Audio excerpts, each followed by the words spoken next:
Mana segala kebajikan boleh buat belaka pada malam nisfu Syaban. Jangan kata anu baca Yasin bid'ah. Saya kata gitu. Dah mung tazkirah bid'ah. Mana ada nah? Tiap-tiap yang tak ada nah bid'ah belaka. Tak usah cakap lah. Buat boleh pahala. Nampak? Dia dah buat benda ke mana kamu? Dah buat benda. Malam nisfu Syaban, lepas pada Isya, lepas pada garik, tidur ramai-ramai.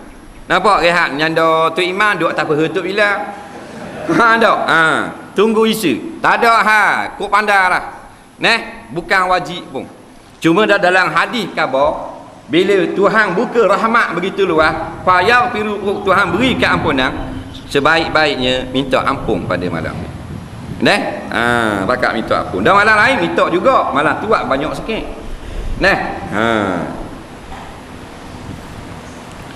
Jadi di antara